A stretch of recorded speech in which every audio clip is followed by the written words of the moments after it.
En Radiograma, las señales económicas del día. 9 de la mañana, 5 minutos. Bajo la Bolsa de Comercio Santiago, el IPSA en un 0,09%, el índice general en un 0,03%. Y recordemos que ayer Wall Street no operó porque era 4 de julio, feriado en Estados Unidos. El dólar bajó 3 pesos, se cotizó comprador en 928 pesos con 60, vendedor 928 pesos con 90. Eso hasta ayer porque hoy ya abrió y está al alza, está subiendo 9 pesos con 25 centavos y llega en la cotización referencial a 938 pesos con 20 centavos. El euro se cotizó en 974 pesos con 29 centavos. Unidad de fomento para hoy, martes 5 de julio, alcanza 33.152 pesos con 68 centavos. El cobre baja hasta ahora un 1.81%, está en $3.50. Ayer el metal rojo cotizó en $3.64. ¿Qué pasa con el petróleo? El Brent, que es la referencia para Chile, está a la baja 1,53%, está en $111.69 el barril. Y el WTI baja también un 0,45%, está en $107.92 por barril. La Comisión de Hacienda de la Cámara de Diputados iniciará hoy el trámite de la reforma tributaria, pese a que la iniciativa aún no ingresa al Congreso. El impuesto al patrimonio, el detalle de la eliminación de las exenciones, políticas pro empleo e inversión y medidas para evitar la elusión y la evasión van a estar en el centro del debate entre el gobierno y la oposición. Gonzalo Holguín tiene detalles. Hola Gonzalo, buenos días. Hola Katy, Tomás, muy buenos días. Sí, les contamos que dos parlamentarios de centro derecha conversaban en un pasillo del Congreso Nacional la tarde de ayer que la reforma tributaria se va a comenzar a tramitar por trascendidos de prensa. Lo decían medio en broma, medio en serio, porque estos diputados se referían al anuncio que hizo el presidente de la Comisión de Hacienda de la Cámara de Diputadas y Diputados, Jaime Naranjo, al decir que van a comenzar el estudio de la reforma tributaria sin importar si el proyecto ingresa al Congreso o no esta jornada. Hay todo un debate sobre por qué aún no ha ingresado una iniciativa que fue presentada el viernes. Voces del Frente Amplio, diputados que incluso almorzaron el lunes con el ministro Mario Marcel, aseguran que es solo un tema de compaginar y dar forma al documento y que estará sí o sí durante esta jornada o en extremis durante la jornada de miércoles. Mientras que en la oposición aseguran que en Hacienda están hasta última hora haciendo cambios a la iniciativa. Lo cierto es que si bien el diálogo social y técnico acompañado de varias propuestas de consenso es un piso ganado para el gobierno, existen pequeñas y grandes aprensiones sobre la reforma que busca financiar cerca de la mitad del programa de gobierno. Partiendo por ahí, el diputado RN de la Comisión de Hacienda, Frank Sauerbaum, advierte que el 1.6 del PIB que se pretende recaudar por vía de las políticas anti-evasión y elusión es muy optimista y comete el mismo error de reformas tributarias anteriores. No considera que las crisis económicas y la falta de medidas pro inversión y pro empleo siempre dañan la proyección de los gobiernos. A mí me gusta el optimismo del ministro, pero eso no quiere decir, cierto, que vayamos a lograr esta expectativa. Todas las reformas tributarias que se han hecho en 35 años, ninguna ha podido recaudar lo que se ha proyectado porque se ha descuidado el crecimiento y la generación de inversión paralelo a la reforma tributaria. Tiene un elemento de elusión y evasión tributaria que era el más fuerte. Se va debilitando porque si hay recesión económica el próximo año, eso motiva la elusión y la evasión tributaria. Hay que decir que para cada pregunta los diputados oficialistas parecen tener una respuesta. Aseguran que la confianza en recaudar en régimen por sobre los 4 puntos del PIB está justificada principalmente en que para recaudar con la creación de impuestos como el de los superricos o desintegrar de manera mixta el sistema tributario se necesita fortalecer a las instituciones. Esto lo decimos porque una de las piedras de tope que tuvo inicialmente el proyecto de ley que creaba un impuesto al patrimonio de las altas riquezas y que afectará en este caso supuestamente entre 6.500 y 7.000 personas en Chile fueron los problemas de dotación, tecnología y hasta presupuesto del Servicio de Impuestos Internos. La diputada de Convergencia Social y única mujer en la comisión, Gael Jomans, aseguró que una política contra la elusión y una recaudación efectiva de impuestos progresivos depende también del funcionamiento de las instituciones. A la fiscalización del Servicio de Impuestos Internos. Hay competencias en las que hemos ido avanzando nosotros para poder también ir entregándole más atribuciones, pero por supuesto que se necesita más dotación. Del global de la reforma, lo que más se enfatiza es el poder recaudar en el fondo en la renta que tiene cada uno de las y los ciudadanos. No es que estamos haciendo una pesquisa en las empresas. La derecha en la comisión tiene un frente unido y después de escuchar las presentaciones del gobierno esta semana irá por una batería de cambios que buscan ajustar y, según plantean, evitar posibles daños en las propuestas del Ejecutivo. Aseguran, por ejemplo, que la línea base de las 75.000 UF anuales para el tributo de las empresas podrá ser eventualmente sorteado por la creación artificial de pymes dentro de las propias grandes empresas y que la desintegración demuestra que quienes hicieron la reforma nunca han emprendido en su vida. El Partido Republicano tendrá un voto y lo usará para resistirse sin medidas a algunos de los elementos de la reforma. El diputado Gonzalo de la Carrera dijo que el gobierno no hizo gestos en la reducción de gastos del Estado y que el impuesto a los súper ricos, a su juicio, es injusto.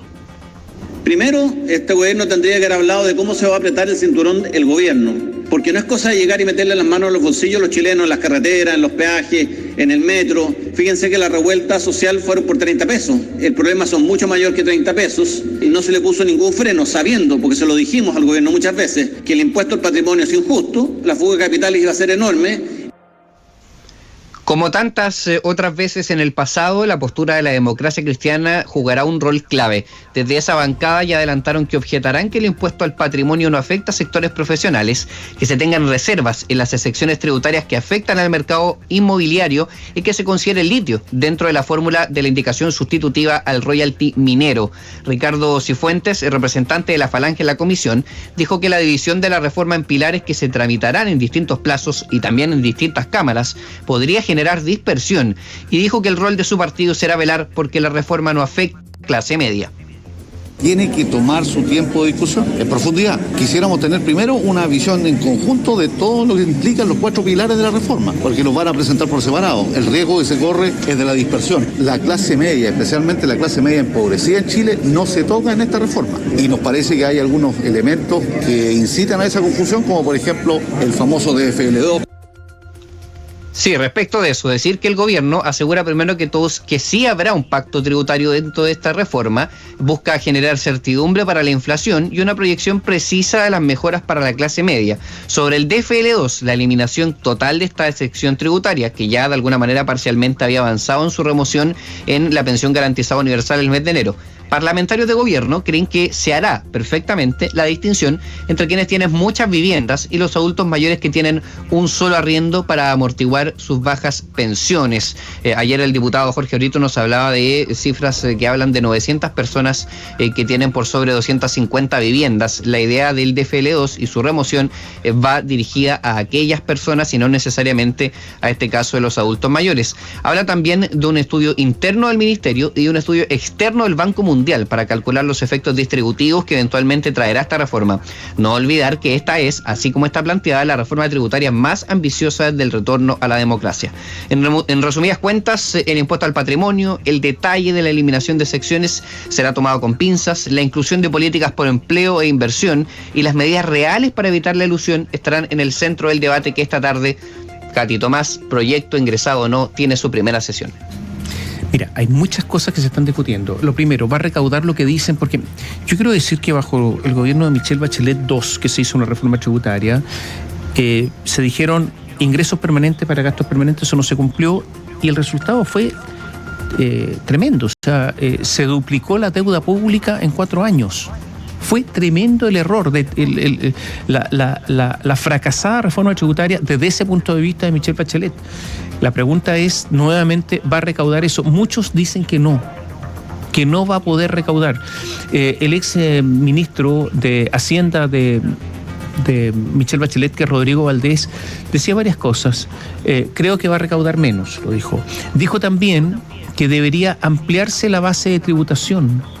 O sea, que tendrían que pagar otras personas y no solamente los que están sobre 4 millones de pesos, porque dicen, bueno, pero un soltero que gana 2,5 millones, a lo mejor gana más en el fondo, tiene más recursos disponibles que el de 4, y dice, bueno, si quieren ir a la OCDE, resulta que en Australia una persona con esas rentas paga mucho más que en Chile, que no pagan prácticamente nada. Entonces, pero resulta que aquí está la política o la clase política que dice, no, a los que ganan menos no pueden contribuir y tienen que seguir igual. Eso por una parte, y lo otro es que se están conociendo algunos detalles, algunos tienen dudas con respecto a si el impuesto a la gente más rica, lo de los millones y millones de dólares, va a ser realmente efectivo o simplemente les va a convenir cambiarse de domicilio y estar 6 meses y un día fuera de Chile y por lo tanto cambiar de domicilio tributario. Son las discusiones que están pendientes y que van a ser ingredientes, yo diría, para toda esta discusión tributaria.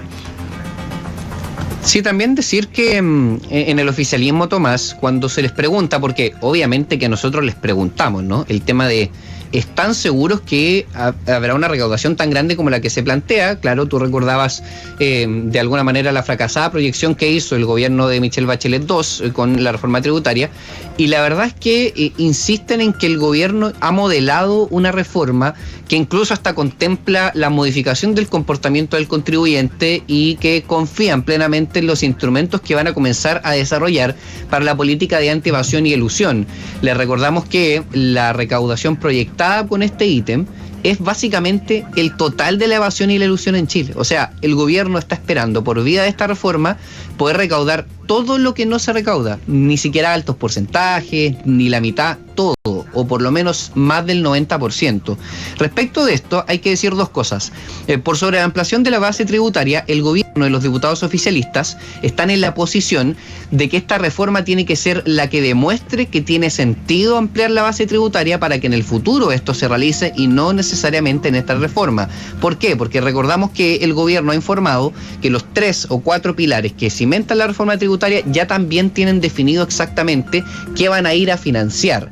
Es entonces, por ejemplo, que tomamos las declaraciones que hiciera el fin de semana en medios de comunicación el propio ministro Mario Marcel, donde dijo que considera que la ciudadanía tiene que ver reflejado primero que todo en mejor salud, en mejor transporte, en mejor autopista, en mejor educación, mejores pensiones, los réditos de esta reforma para que tenga sentido que la clase media pueda comenzar a tributar por debajo de la línea de los 770.000 pesos a nivel básico, y también, por supuesto, esto que tú señalabas, ¿no, Tomás? El tema de los regímenes familiares que se modifican mucho y que, claro, perfectamente una persona soltera de 2 millones, 3 millones de pesos podría contribuir en el régimen tributario actual, ¿no? Y lo otro es que se habla de los sistemas semi-integrados, son cosas muy técnicas, pero por ejemplo el fin de semana se decía, bueno, pero si una persona vive de acuerdo a dividendos de una empresa, es accionista de una empresa, resulta que para una empresa que venda 75.000 UF va a pagar el 10%. Si vende 76.000 UF, él es accionista, paga 34,3%. Que son diferencias enormes. Y por lo tanto yo creo que aquí hay que entrar en el detalle microscópico, yo diría, de esta reforma, porque si no se empiezan a producir distorsiones que se van a ver con el tiempo. Entonces, claro, las empresas a lo mejor tendrán que limitar su crecimiento para no pasar a otros tramos, y etcétera, etcétera, etcétera. Y esto también afecta a la inversión, o sea, no se va a invertir en esa empresa sino en otra. En fin, yo creo que hay temas que mirar y resolver. Se requiere especialistas, Yo creo que los parlamentarios no lo son tanto, y ahí también hay un detalle, porque los que legislan sobre este tipo de materia, los que saben son poquísimos. Tú estás ahí en el Congreso y lo sabes bien. Sí, completamente. Entendemos que durante este trámite, cuando comience la tramitación, que debe ser hoy, los parlamentarios van a pedir la presencia fuerte de expertos. En realidad, a ver, para ser precisos, representantes técnicos de sus bancadas, en verdad, porque es verdad lo que señalas, Tomás, de que son temas muy complejos. Incluso parlamentarios de la comisión nos contaban ayer que han estado de alguna manera casi capacitándose en temas de la reforma tributaria, que sus propios equipos les han estado detallando el contenido de la reforma por estos días. Les recordamos, por ejemplo, que en el caso de la oposición, la primera vez que escucharon de manera formal los elementos de la reforma fue el jueves pasado. Entonces es por eso que la articulación para hacer propuestas necesita que se entienda mucho el detalle, y sobre todo, y esto para los auditores es muy importante recordarles, que los parlamentarios no pueden presentar indicaciones. Los parlamentarios solamente pueden hacer propuestas que el gobierno eventualmente puede patrocinar, y es por esto que se van a necesitar modelar todos los escenarios. Tiene que haber mucha minucia, mucho detalle. Es por eso que se está proyectando que la Comisión de Hacienda estará por lo menos 2 meses tramitando la iniciativa. Muchas gracias. Buenos días. Chao, Gonzalo, hasta pronto. Hay parlamentarios del oficialismo que reiteraron su llamado al gobierno a realizar una nueva transferencia directa, que se ha llamado, y lo hablábamos temprano, IFE de invierno, para que las familias enfrenten el aumento de precios. En nuestro medio asociado CNN Chile, el ministro de Hacienda, Mario Marcel, sostuvo que pese a que el término IFE no es el más adecuado, el Ejecutivo está trabajando en algunas medidas que se podrían anunciar en los próximos días. Ayer, legisladores del Partido Comunista llegaron hasta La Moneda, se reunieron con la ministra del Interior, Isquia Siches, y el titular de la Secretaría General de la Presidencia, Giorgio Jackson, y ahí insistieron en la necesidad de un nuevo aporte directo a las personas. El diputado del Partido Comunista, Luis Cuello, detalló las principales propuestas de la bancada. Por un lado hemos planteado primero que se pueda apoyar nuestro proyecto de ley que elimina la tarifa de invierno, que es un cargo que puede llegar hasta el 25% en meses donde se requiere justamente más consumo de energía eléctrica para calefacción. Y por otra parte, nos interesa también plantear al gobierno que se pueda impulsar transferencias directas hacia los sectores populares. Posterior a la cita, los legisladores se mostraron optimistas con el buen ánimo del gobierno. Aseguraron que habrá noticias en los próximos días. Este tema, eso sí, no fue el único punto que analizaron. La diputada del Partido Comunista que integra la Comisión de Seguridad de la Cámara, Alejandra Plasencia, sostuvo que otro tema fue la de la seguridad. Y se habló de la creación del Ministerio de Seguridad Pública, avanzar en el desarme de las bandas criminales y, sobre todo, de la reforma a las policías. Necesitamos tener mejores carabineros formados de acuerdo a la realidad y a la necesidad que hoy día tiene el país, con una formación en derechos humanos y bastante integral que hoy día no tienen, mejores condiciones de trabajo y dotarlos de recursos para hacer una policía cercana. Y tenemos que dar ese debate intensamente en el Congreso. Hablemos de lo que está ocurriendo con los costos de energía que se disparan durante junio por sobre los $200 el megawatt hora. En promedio se ubicaron los costos marginales de la energía durante el mes de junio. Esto es altísimo. Un indicador que se utiliza como parámetro para las transacciones que se realizan entre las empresas y cuyo nivel prácticamente se elevó al doble que lo visto en el mes de mayo, cuando el valor promedio era de $102 el megawatt hora en la barra Alto Jahuel, referencia para la zona central del país. Lo que va del año, la cifra también es alta, puesto que el promedio es de $116,4 por megawatt hora, por lo que hay que retroceder al año 2015 para encontrar un indicador tan elevado al cierre del primer semestre, cuando fue de $134,9. Entre las razones que explican esta variación figura el contexto de estrechez energética generado por el retiro de centrales térmicas a carbón y la baja disponibilidad hidráulica causada por la sequía, que se arrastra por más de una década en el país. En este escenario, el sistema se ha visto en la necesidad de despachar centrales diésel para cubrir la demanda energética del país, unidades que representan un mayor costo para el sistema, porque sabemos que el precio del petróleo está altísimo. La guerra en Ucrania, por otro lado, ha generado un alza importante en los precios de todos los combustibles fósiles, por lo que, sumado a la necesidad de despacho de generación diésel por falta de otras tecnologías, se está teniendo que enfrentar un alto precio de los combustibles causado por el contexto internacional. Cabe recordar que el costo marginal está definido según la última unidad generadora que está operando en base a criterios económicos, por lo que ante las dificultades que enfrenta el sistema eléctrico, el valor lo definen las generadoras a diésel, que justamente son las más caras. Y el mejor desempeño registraron los envíos de vino embotellado en mayo, con un alza de 2,2% en volumen y de 4,1% en valor versus el mismo mes de 2021, según Vinos de Chile. El quinto mes del año se enviaron al exterior 5 millones de cajas por un valor de $146,5 millones. El precio promedio evidenció un aumento moderado y se ubicó en $29,5 por caja. Esto es un aumento de un 1,8%. ¿Y qué pasa con el mercado automotriz? Hay novedades. Estuvimos durante bastante tiempo hablando acerca de alzas y alzas y alzas en el mercado automotriz, tanto de vehículos nuevos como usados. Ahora hay que decir que si bien el volumen de vehículos nuevos vendidos sigue en niveles altos, la tasa de crecimiento registrada en junio representa una clara desaceleración en comparación con las expansiones de los meses anteriores. La Asociación Nacional Automotriz de Chile informó ayer que las ventas de autos nuevos en junio crecieron 2% anual, tras colocarse 36.206 unidades 0 kilómetro. De acuerdo con las estadísticas del gremio, este aumento es el más débil en 15 meses, específicamente de febrero de 2021, cuando las ventas cayeron 2,1%. Luego de esa fecha vinieron periodos de fuertes expansiones de hasta 3 dígitos, pues se comparaban con meses de 2020, de bajas ventas debido al impacto de las cuarentenas para controlar la pandemia. En 2022 también se registraron incrementos relevantes, también de 2 dígitos, siendo el más alto el de enero,